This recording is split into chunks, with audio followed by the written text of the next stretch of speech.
Aggies, and time now to focus on the SMU Mustangs. They're different, but they're the same. Head coach Rhett Lashlee coming in to fill the shoes of Sonny Dykes, who has moved over to TCU. Lashlee was the offensive coordinator under Sonny, helped build this team to a top 25 program. So we expect things offensively to look the same, and a guy that is familiar with how to build a program out there in Dallas. It's an absolute great hire. It's a home run hire if you're SMU. And, and Rhett Lashlee's been all over the country as an offensive coordinator. So he brings in so much experience. Obviously, we'll see a wrinkle in the defense as well. I think they're going to change that up, play with 5 defensive backs to help them in the coverage. But if you're Rhett Lashlee, he's got to be ecstatic of the team he's inheriting that he's taking over. So I would look for big things from SMU this season. Tanner Mordecai at quarterback, Rashee Rice at wide receiver. Let's welcome in the head coach, Rhett Lashlee, joining us. Coach, appreciate you hopping on with us. I'm just so interested and excited to watch you this season. You know what it takes, having been there and watched Sonny Dykes build this team into a top 25 program.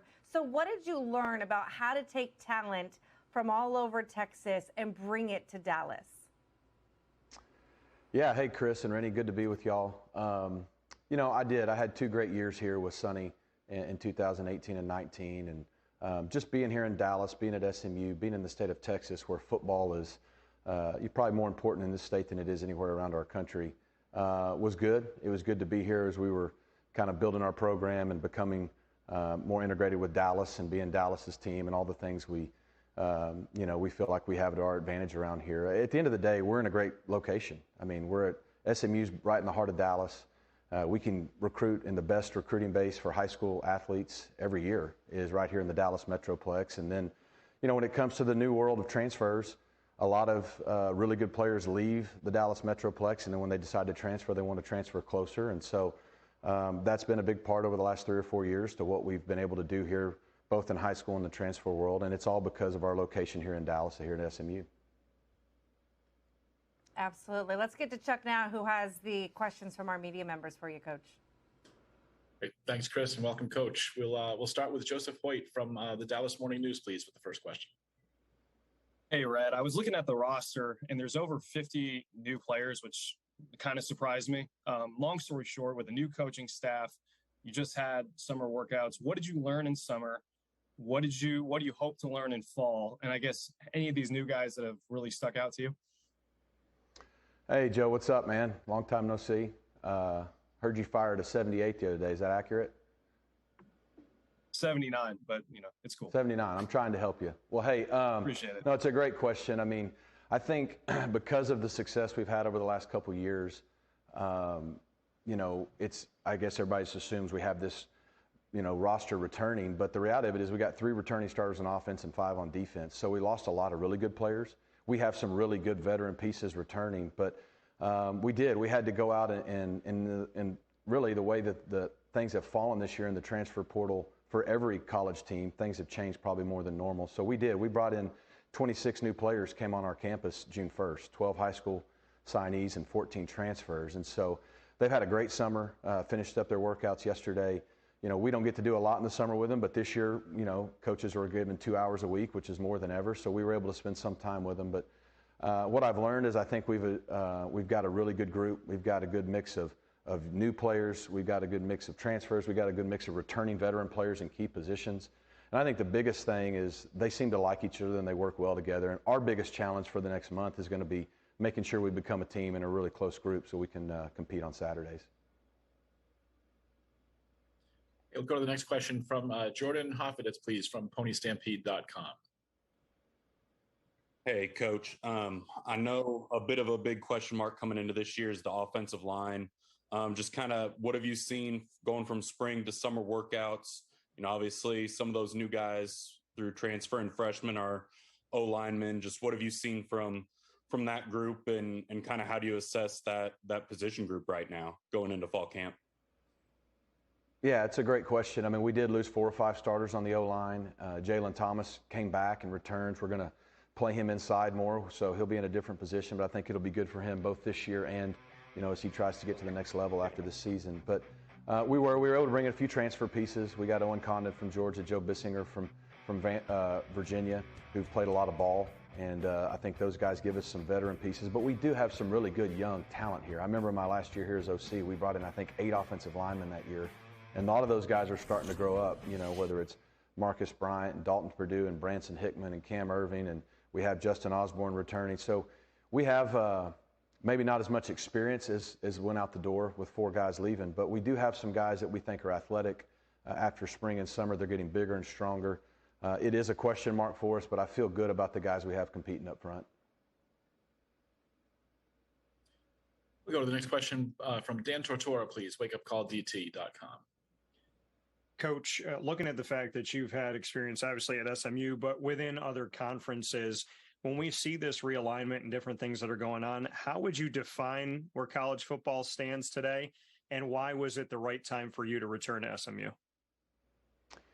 Yeah, with regards to realignment, I don't know if anybody really knows. I mean, I think college football is changing by the day.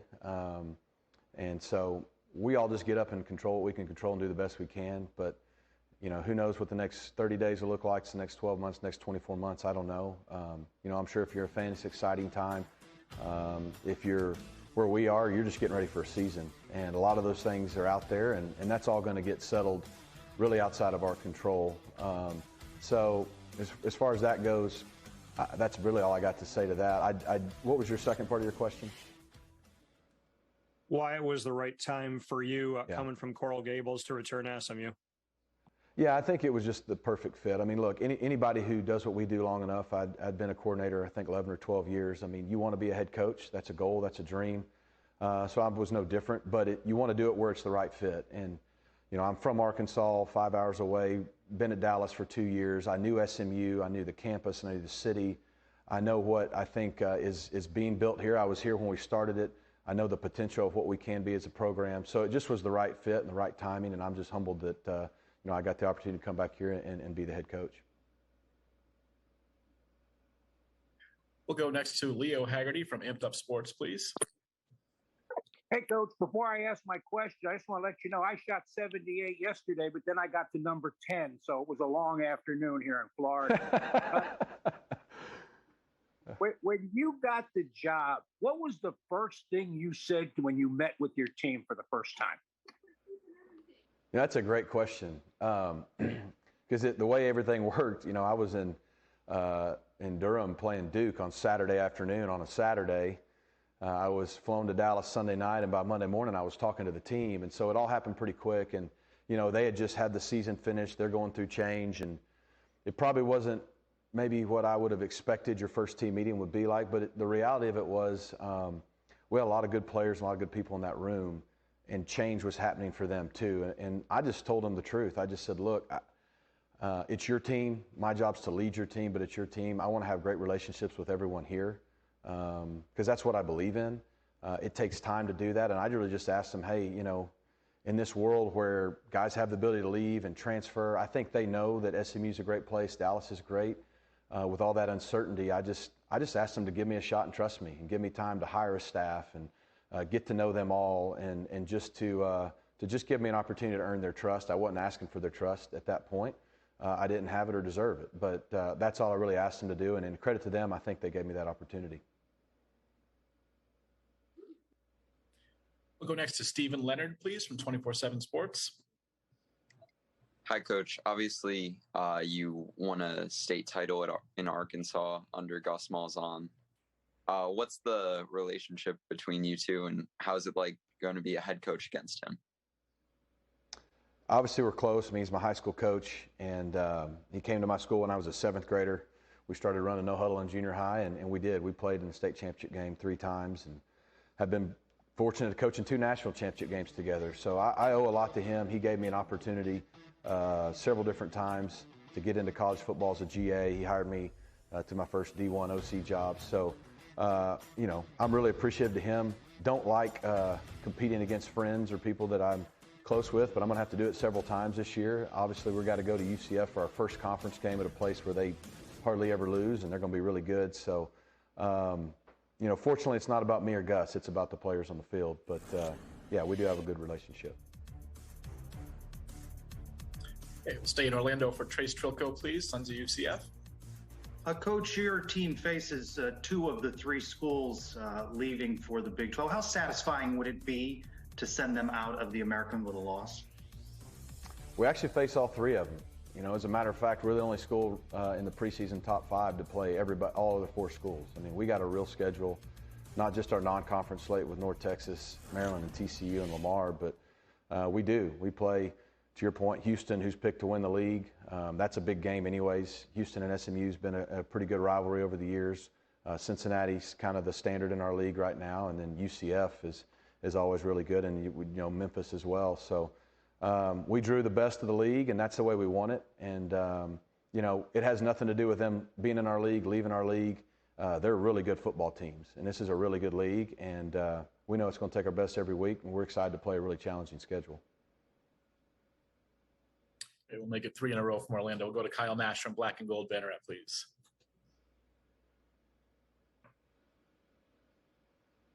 Hey there, Coach. Listen, we've talked about you having a lot of turnover and having new guys in the system, but you have a very key returner in Tanner Mordecai in there. Him coming back for this offense for a second year, how huge is his leadership in to get everybody up to speed? And do you think he has the ability to be the best quarterback in the conference this year?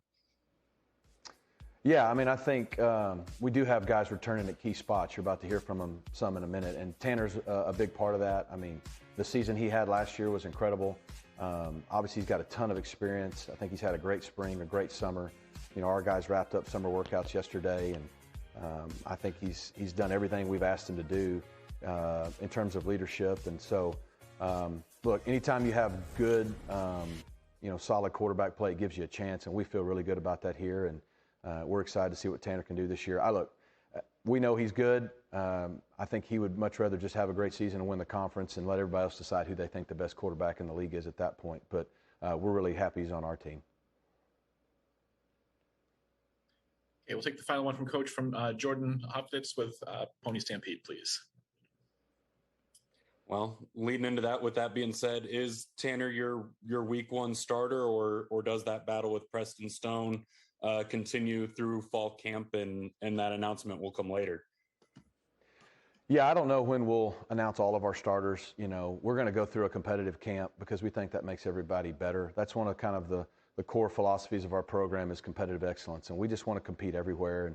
And being a new staff, we've established that from every position, from quarterback on down to punter. And, we have a really good situation with Tanner, who I just talked about being an incredible, experienced, talented quarterback, and then having a really good young quarterback in Preston Stone. And so their position, honestly, is the one you talk about because it's quarterback, but it's like all of them. We feel like competition makes our roster better. We've got good competition up and down our roster now with the returners we had in the spring and then the ones we've added in the summer. So don't really have a timetable for it. Don't really have a timetable for any of that. I know that's the question that everybody wants to know. We've got from August 2nd to August 21st till school starts, and we just want to have a really good competitive camp with our team, and that's what we're going to do. Rhett Lashlee, appreciate the time. Hey, real quick, you're going to let us know what you shot last time you hit the links? Who? Last time or the best of the summer? Last time was an 84. Best of the summer was a 76. There weren't a lot of times. I didn't get to play but about 8, but I did beat Joseph with a 76 one time. But that's what matters. Appreciate the time. No, there's not a ton of it left to play golf before you guys get things started out there. Appreciate it, Coach. Thanks, Chris. Excited to see what he brings in. And they talked about the amount of fresh faces. Yeah. I know that we're going to focus a lot of the guys they bring back in terms of Mordecai and Rice and a lot on the defense as well. But that's a lot of new guys and with new coordinators and a new head coach. He mentioned two, and these are two big pieces. Joe Bissinger from Virginia and Owen Condon from Georgia, 2 transfers that play offensive line. Again, I talked about it last segment. You can have all the great skill players you want. Tanner Mordecai, the great year he had. You better protect. Yeah. And you need to run the ball, too. So offensive line, they use the transfer portal. Those are 2 key pieces that I think are going to help them. And Coach Lashlee will put his wrinkles in there offensively as well. And then again, Coach Simon's new defensive coordinator, one of their bugaboos last year was in the secondary. Okay, teams were throwing on them. So he kind of runs a 4-2-5 scheme, 5 defensive backs, almost like a nickel in there the entire time. Mm-hmm. I think that's going to help them out. So I think you're going to see big changes for SMU on defense. We talk about the transfer portal so much, and almost no one has done it better than SMU over the last couple of years. You talk about these guys that, I mean, Mordecai is from Waco, which is less than 2 hours away from the Dallas Metroplex. You bring in guys that didn't stay immediately. They go somewhere else and then somehow find their way back home. And he mentioned that. I mean, being in the Metroplex in Dallas, that's what happens. You have all these great players. They go to these other big-time programs, and it doesn't fit in. And then it's natural when you want to transfer, let's transfer back home. And SMU is sitting in a great position. As someone who grew up in this area, when they changed that logo to say the Dallas script, it really did make a big deal. You go to Love Field Airport, and there it is, the banner hanging up as a team that has maybe been forgotten and has been able to get back on the map. What does Lashlee have to do to keep them there? And a conference, like he said, they got to go play UCF and Houston and Cincinnati. Still, though, number 4 in the preseason poll. And they play TCU at home. That's true, yeah. Their old coach had just left, so a lot on their plate, especially Coach Lashlee, his first year. So, yeah, he just needs to keep his foot on the gas pedal. Talked about the addition of new players, and just really, this is a schedule where you just kind of keep your head down. And, you know, you see they open up with North Texas, who will be a conference opponent next year. So you just got to kind of keep your head down and get through this schedule. I mean, it's a pretty tough schedule. Yeah, Maryland, September 17th. How about the Iron Skillet game where he'll go up against Sonny Dykes September 24th? Has to then go to UCF to play his good friend and Gus Malzahn on October 1st. Then you have Navy, Cincinnati, and then Houston they do get at home that first week of November, but it'll be a tough course. It's interesting. We're going to talk to Tanner Mordecai in a second. He hasn't named a starter, but we are going to talk to him. Well, and because look how much fanfare Preston Stone had, right, coming out of high school. So, yeah, another good one there on the roster. Quarterback Tanner Mordecai, wide receiver Rashee Rice joining us now. Guys, thanks so much for hopping on. I'm curious, Coach takes over. What is new? What has been refreshing about a new staff there? Tanner, we'll start with you. I think Coach Lashlee brings in kind of a new mentality, very detailed-oriented, highly competitive atmosphere, and that's something he's kind of brought to the table.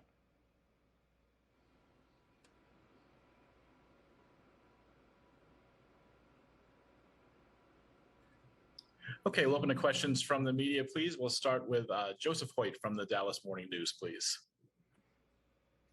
Hey, this is for both of you guys. The roster has over 50 new players. Obviously, you just finished summer workouts. You know, Tanner, I know you got to break the rock yesterday. Rashee, you've been really talked about for how much work ethic you've put in the weight room. I guess with so many new faces, how important was this summer to really gel? And I guess coming this fall to really gel with all these new guys. Honestly, it's been a really great thing. I feel like starting our foundation, us talking about breaking the rock is just us basically being able to start fresh and not think about the past years or what just happened or anything like that. We're gonna rebuild this team and start our way to the championship. Okay, we'll go next to Jordan Hoffeditz, please, with Pony Stampede. Just for both you guys, what was this summer like? Obviously, working with a new strength and conditioning coach. Also, like Coach Lashlee mentioned, having some time with the coaches that hasn't really been there before to really get to know this new staff and kind of their style, expectations, and build that relationship, not just with your teammates, but also with your new coaches. I think this summer is really important because summertime's a time when a lot of guys are just going through things with each other, going through really hard workouts. Students aren't here, so it's really just us, and it's all we have. And whenever we're struggling together, it kind of builds relationships and kind of mends us together when we go through hard things. And then the new rule that they passed, allowing us to practice with our coaches, has also helped a lot because we have so many new guys, and it helps us kind of gel with each other, gel with the coaches, and gel with the offense. Yeah, I totally agree with Tanner. I just feel like us being able to, work with our new coaches and stuff has helped us a lot, just in the fact that anywhere you go, as if you're a transfer or a new player, you have to figure out a way to bond with your new teammates and your new coaches, even if they're not new. Anyways, you have to build a relationship with the people around you that you're going to spend time with. We'll go next to Dan Tortora. Wake up call DT, please. This is for both of you. Just what you can say, you talk about the coaching staff, how Casey Woods has come in as offensive coordinator, what you both think about his style and what he's asked of you. And then Tanner, just what you can say about how you and Preston have kind of fed off each other. Yeah, for the first question, Coach Woods, he comes in with high energy, very detailed, and you can tell he cares about what he's doing and the work he puts in. So, yeah, we're lucky to have Coach Woods here. As far as me and Preston, yeah, we compete every day. I mean, it's a good relationship. Everything's good about it. I think having a competitive atmosphere is only going to make me better, make me a better quarterback, and in return make him a better quarterback. So, yeah, nothing but positivity. Right, and that's also basically the same thing that's going on for me. I mean, obviously, the quarterback room is like a major key of the offense, and to have like two great quarterbacks is a great thing for a receiver room. And it's not mentioned that much, but I think everywhere on this team, everyone's competing. Like Coach Lashlee mentions, there's not a starter until we really get to the games and have starters. But I just feel like every position is competing as hard as they can right now because there's someone behind them trying to come in, take their spot, or just get on the field in any way they can. We'll go next to Ryan Mcneil, please. Athletes Unfiltered. Sorry, how did I unmute there? Sorry, guys. Random question for you, not on the football field, but a lot of college football fans love to go and see new stadiums and teams and do college football road trips. So if a college football fan is going to come and see you guys, what's a restaurant that you guys love? And what should they order at that restaurant? I love the big smile already. So where should they go eat, and what should they order when they go to that restaurant? I mean, I like to eat a lot. That's Me why I started too. smiling. I love to eat. I mean, I recently found out that there's a turkey leg hut in Dallas. So that's kind of new to me. I definitely still want to try that. But one of my favorite places to go is Del Frisco's, just because I love steak. I love to eat steak anytime. Yeah, I'm a big steakhouse fan as well. I also love sushi. Really good sushi spots called Hungry Belly. And yeah, go there. Thanks, guys. Okay, we'll go down to Trace Trilko, Sons of UCF, for the next one, please. Rashee, what do you like about Tanner's game? Man, I love that question. There's a lot I like about Tanner's game. To be honest, I love the fact that he doesn't hesitate to look at, Tanner's the type of guy that is going to read the field before he has a determined route sometimes. If just know that if we have a play and he's able to tag a route, it's more than likely going to be a touchdown tag route. So he's really confident, and I'm confident in his game as well. Rashee, Tanner, appreciate the time. Go find yourself some steak and sushi here in Dallas. Thank you. Enjoy fall camp. As the watch lists become available, the Maxwell Award watch list, one of 5 American Athletic Conference players that are on that list, goes to the best all-around player. Some good talent on that list, and Tanner Mordecai, one of 3 quarterbacks from this conference. And I would expect Tanner Mordecai to pick up exactly where he left off last year, have an excellent season. And what a 1-2 punch with he and Rashee Rice right there. Great receiver. If they can just protect him, which I think they will, in Rhett Lashlee, Casey Woods, they're going to be an up-tempo offense. And the fact with the experience that Tanner Mordecai brings back, he talks about tagging the routes and changing calls and seeing the coverage he's going against. That's a great experienced quarterback to run this offense. So September 3rd at the start of the season. But the big one that you want to asterisk is September 24th. This has always been a big game no matter who was the head coach. It was the Iron Skillet Bowl. And now they're going to face their former coach in Sonny Dykes, who was also the guy that brought originally Coach Lashlee to SMU a few years ago at VOC. Yeah, so the biggest thing I think for Coach Lashlee is to make sure his players and a lot of new players don't look ahead, right? Do not look ahead for TCU. You've got to start the season strong, but a tough schedule as you look at it from top to bottom for SMU. We're going to talk to Elijah Chapman, defensive lineman, in just a bit. You mentioned the 4-2-5 that gets brought in. How different is that from what they ran before? And because it'll be a quick fall camp, spring camp to try and learn this new system. Yeah, and I'm curious to see what Elijah Chapman said about that defense and how he feels, and in his words, how it's tweaked. But I think it just gives you more help on the back end, but I'd love to see what Elijah says. Well, let's get to it. Defensive lineman Elijah Chapman. Elijah, thanks so much for hopping on with us. We were mentioning the change in scheme here with this new system that's been brought in. How different is the 4-2-5 than what you guys ran a year ago? Honestly, I say it's a lot different. It's a lot more aggressive. We sending more people as far as like linebackers and pressures go, like blitzes, pressures, all of that. So we did something similar in 2019 and 2020. So it's not that much of a difference, but it's different compared to what we did last year. A lot different. Okay, we'll go right to questions, please. We'll take the first one from Jordan Hoffeditz with Pony Stampede, please. Elijah, going off, kind of talking about the scheme, just talk a little bit about working with Coach Simons and then obviously Coach Tibbs on the defensive line. Working with Coach Simons, he gives me a lot of he gives the whole defense a lot of excitement. He loves to be aggressive.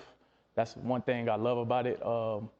And Coach Tibbs, as far as Coach Tibbs go, he's pretty similar to the way he coaches is pretty similar to what I learned in high school. So I adapt to it pretty well, and the other players adapt to it pretty well as well. So I think everything is going good on that end.